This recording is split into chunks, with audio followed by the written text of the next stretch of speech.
بیګا په پی ایس ایل کې راولپنډي لوبډلې ته کوئټه گلیډیئٹر شکست ورکو، خو په دې پی ایس ایل کې د محمدرضوان پرفارمنس اور کپتانی مکمل ایکسپوز شو.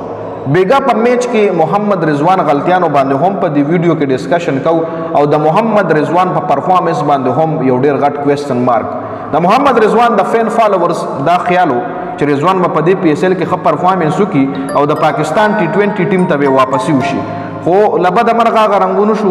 د محمدرضوان چې کم پرفارمنس وو یقینا خراب ترین پرفارمنس از ا بیټر هم اور از ا کیپټن هم. یو د محمدرضوان چې کم ټیم جوړ دی دا ځل په پی ایس ایل کې دغه کمبینیشن داسې خاص نه دی جوړ، نو ورسره داسې غټ بیټسمن غټ نمونه ورسره شته دی، خو ټوټلی آوټ اف فارم روان دي. امیر غونته بالر ورسره دی، امیر دا ځل په پی ایس ایل کې بوري طرف فلاپ روان دی، انتهایی فلاپ روان دی امیر دا ځل په پی ایس ایل کې.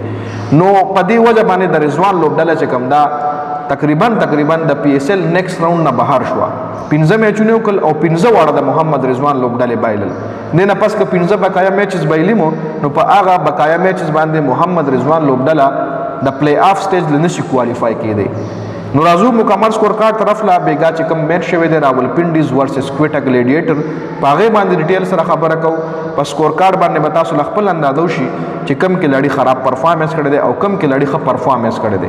ګوره که چېرې د کوئټه گلیډیئٹر دا بیټنګ تاسو ګورئ نو کوئټه گلیډیئٹر 182 جوړ کړي 20 اوورونو کې، او د کوئټه گلیډیئٹر صرف د راولپنډي خلاف دا بیټنګ وچلېدو. دې نه مخکې د کوئټه گلیډیئټر بیټنګ داسې نه دی چلېدلی څنګه چې د دې راولپنډي خلاف وچلېدو. تاسو له په سکرین باندې ښکاري سعود شکیل 39 بال 42 سټرایک ریټ کم سټرایک ریټ سره بیټنګ کړی دی. سیم هارپر 7 بال 8، رایل رسو اور حسن نواز تباکن بیټنګ کړی دی. رایل رسو 42 بال 53 سټرایک ریټ کم دی خو وکټ کابو کړی و، اور قطع ورسره حسن نواز په 16 بالو باندې 39 رنونه جوړ کړی دي. 243 سټرایک ریټ سره حسن نواز بیټنګ کړی دی، په 16 بالو کې 15 چکی حسن نواز والی دي. نو حسن نواز د ښه بیټنګ په وجه باندې کوئټه گلیډیئټر دومره های سکور جوړ کو. خواجه نافع 4 بال 6، خواجه نافع هم ناکامه. تاسو لمو صرف 2-3 بیټسمنان د کوئټه گلیډیئټر کامیاب شوي دي، نور کوئټه گلیډیئټر هم په دې پی ایس ایل کې څه داسې خاص پرفارمنس نه دی کړی. بیون جیکب 5 بال 3، جانداد خان په آخرني اورونو کې ښه بیټنګ وکړو 6 بال 21 رنزونه. که چېرې دې جانداد خان 6 بال 21 نه وی کړی نو 160-161 پورې به د کوئټه گلیډیئټر ټیم راټولېدو چې بیا هغه رضوان دی ټیم فیس کولی شو، مطلب هغه بیا ټارګټ چیز کولی شو. 180 چې کوم دی دا یو داسې سکور دی چې څونه های سکور وي دونه یو ایکسټرا پریشر وي. خیر د رضوان ټیم ډېر خراب پرفارمنس کړی دی. اوس پر راشي کاشف بټي 1 بال 1، د رضوان دی طرف راولپنډیز د طرف آصف آفریدي 2 اوور 21 وکټ یومنا، بن سیرز 4 اوور 41 3 وکټې، محمد عامر 4 اوور 31 2 وکټې، مبصر خان 4 اوور 38 1 وکټه، سعد مسعود 4 اوور 24 1 وکټ امنا، ډیریل میچل 2 اوور 19 1 وکټ امنا. دا محمد دا رضوان دی لوبډلې د راولپنډیز د لوبډلې دا بالنګ سکور کارت دی جی چې امیر تاسو ګورئ نن ښه بالنګ کړی دی. نه مخکې میچونو کې امیر خراب ترین بالنګ کړی دی.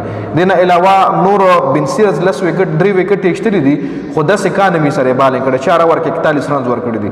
بیا ورپسې که چېرې تاسو د رضوان دی بیټنګ وګورئ نو په 121 رنزونو پسې د رضوان ټوټل ټیم په 18 اوور کې آوټ شوی دی، لکه 182 رنزونو چې سکولو پسې 121 رنزونه د رضوان لوبډلې کړي دي. رضوان په ډومبني بال باندې آوټ، خواجه 5 بال 7، یاسر خان 14 بال 22، ډیریل میچل 32 بال 30. ډیریل میچل څومره سلو سټرایک ریټ سره بیټنګ کړی دی. 19 بال 20 عبدالله فضل کړی دی، لکه دې دواړو ډېر زیات بالونه ویسټ کړي دي او سکور ډېر کم پې کړی دی. سیم بیلنګ 2 بال 1، سعد مسعود 19 بال 31، آصف آفریدي 1 بال 0، مبصر خان 6 بال 6، بن سیرز 5 بال 1 اور محمد عامر 2 بال 0. که ښکته مونږ ورپسې د کوئټه گلیډیئټر بالنګ وګورو نو جانداد خان ورسره ډېر ښکلی بالنګ کړی دی. 3 اوور کې 8 رنزونه 2 وکټې، خلیل احمد 3 اوور 25 وکټ یومنا، ابرار احمد 3 اوور 24 1 وکټه، کاشف بټي 4 اوور 36 1 وکټه، عثمان طارق ښکلی بالنګ کړی 4 اوور 23 2 وکټې، سعود شکیل 1 اوور 4 2 وکټې. ټول نه ښه بالنګ سعود شکیل کړی دی، ورسره ټول نه ښه بالنګ جانداد خان کړی دی. دواړو ښه بالنګ په وجه باندې کوئټه گلیډیئټر دا میچ په اسانه باندې د راولپنډي نه وګټلو او د راولپنډي لوبډله د محمدرضوان دی لوبډله تقریبا د پی ایس ایل د منډې نه د پلی آف د منډې نه بهر.